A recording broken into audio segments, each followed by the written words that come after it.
Just making a quick video this morning to help you all with some advisory problems that we've been having. Hopefully this will streamline things, make it a little bit easier for you to communicate with your families and parents. Also some issues with missing assignments, late work on Google Classroom. So here we go, I'll make this really short.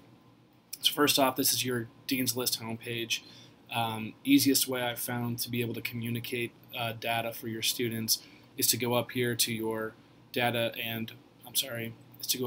reports and data. Go down here to the progress report button, click. Make sure that you're on the week that you want.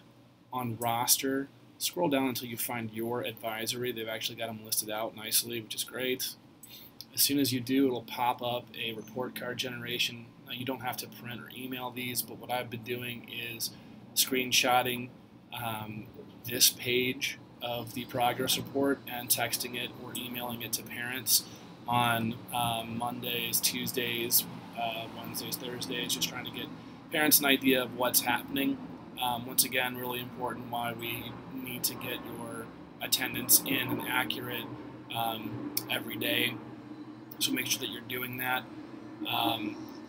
Next tip I have for you is in your Google Classroom, for example. Here, I'll go to my classroom, go to classwork, and I'll scroll down to this past Tuesday's assignment, which was independent for the students. When I click on that assignment, I noticed that only 48 students actually turned it in, which means there are 47 students that did not, which means they have got a 50% as of this moment on that assignment and a absent rating for their attendance. So we need to remedy this as much as possible. So here's my solution. When you click on the assignment, it's going to show you all your students sorted by a certain type of status. Right now I've got it sorted by status, not by name, because a status for me is more important. So the first status that's listed is turned in, so students who actually completed the survey for me. On Tuesday, they're all listed up front. And notice how there is a selection button here that I can actually use. What I'm going to do is scroll down and look at the students who are assigned, meaning they've been assigned this assignment, they have not done it. I have selected them on this list, and when I go up here to click on this little button here for email selected students, it jumps you into your Google Mail. What this actually does is that it creates an email that has every one of these students who did not do their assignment automatically placed in the blind carbon copy category. This is important because the blind carbon copy category will send students an email separately, so they will not all receive a chain of replies in case anyone on this list decides to reply. So make sure that you understand what BCC is versus CC versus in your main address bar.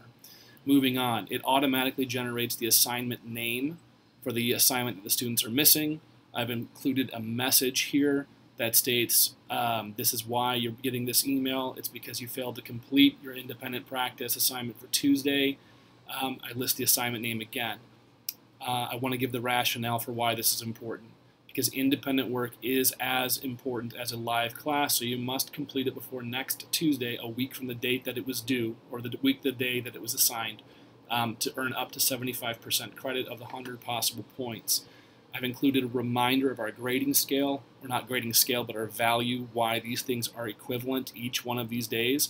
Whether you're in front of a teacher or not is worth 30% of your overall grade. Every assignment is worth 100 points. And that mastery assignment every other week is worth 40%. So again, I break it down for them. So what this means is your live class grades are equal in value to your independent practice. If you're only doing live work, you're only earning 50% of your total points and 30% of your overall grade. This will lead to a failing course grade and if you fail to complete your independent practice. Again, reminding them the attendance policy, it's a double whammy. When you don't do your work on an independent practice day, you're also marked absent. So again, I run down the different codes for each of the different days. Just a quick little friendly reminder that, hey, you guys can do this, do it at a high quality standard of work, and there you go. Once you're all set, you can hit send. I will add Stackler, Hall, Stone, Prudo to this email just so you guys can see my generic email that I'll be sending. Obviously, we can just like cut and paste this type of information if you want, or change it to anything that you like. But this way, it alerts students to the fact that they are missing those assignments and they need to get them in. I honestly think that this communication needs to go to parents and students daily for these next couple of weeks because of the very low rate of completion we're having on independent practice, and also judging from the parent-teacher night last night, the parents are genuinely confused why their students are online and yet being marked absent. I don't think they understand that if they're only doing half of the amount of work. I hope you found this little video helpful. If you have any questions, we can talk about it later today.